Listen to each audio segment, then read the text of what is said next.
Welcome back to Primetime News, and a special welcome to those of you watching on TVJ International in the Cayman Islands and online at onespotmedia.com. Up first, a high-level multi-agency investigation is underway to determine the circumstances which led to a twin-engine small aircraft crash landing in deep rural St. Elizabeth Friday evening. The police are also searching for the occupant or occupants of the aircraft as well as its contents. Our reporter Dwayne Anderson is in St. Elizabeth and visited the crash site. This is freshly disturbed soil. The theory is that the aircraft was trying to make a landing here sometime last evening. Now, based on what the police have said, they recovered some lights from these two bamboo markers. Now, these two bamboo markers would have had the lights on them, signaling to whatever aircraft trying to land that this is the area that you can safely land. But as I indicated earlier, this disturbed area of soil is where the aircraft appeared to have landed, indicating that it missed its marker. We were alerted to the information that a plane may have experienced some amount of difficulty and went down somewhere in the morass area of Brays River. An immediate search and rescue operation was launched. The various agencies were contacted, to include the fire brigade and the military. Took about 3 hours, where the wreckage of what appeared to be a two-engine plane was found in this area. The aircraft has been totally destroyed. It remains to be seen what investigators will be able to salvage from this wreckage to help their investigation.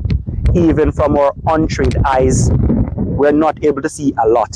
In fact, the only thing we're able to make out is this: no tocar.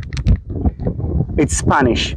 It means do not touch, suggesting that maybe this aircraft has something to do with Central or South America. There's an active investigation ongoing.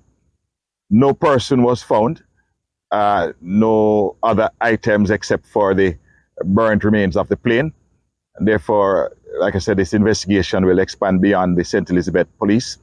We have already made contact with other agencies to determine the origin of the aircraft, as also to broaden the investigation to try and establish why this aircraft would have been here.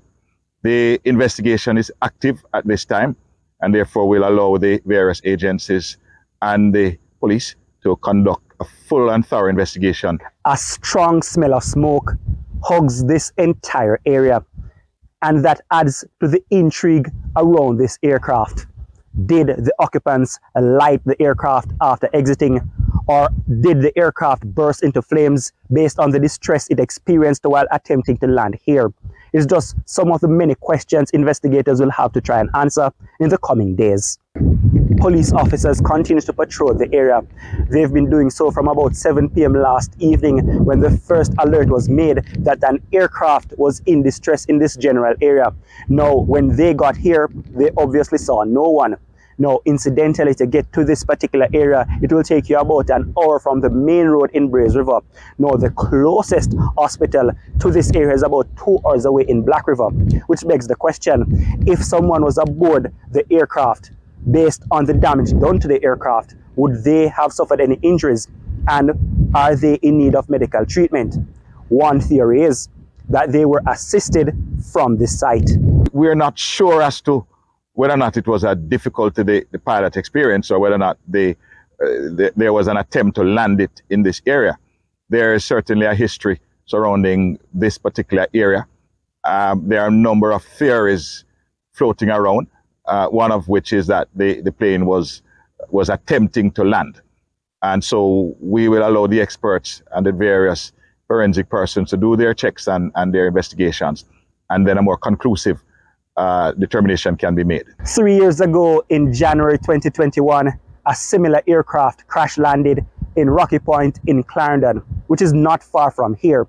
Now, 3 years later, another aircraft crashed along the south coast of Jamaica, which raises the question: what sort of trade is happening off the south coast of Jamaica? Reporting from Brays River in St. Elizabeth, I'm Dwayne Anderson for TVJ News. In the meantime,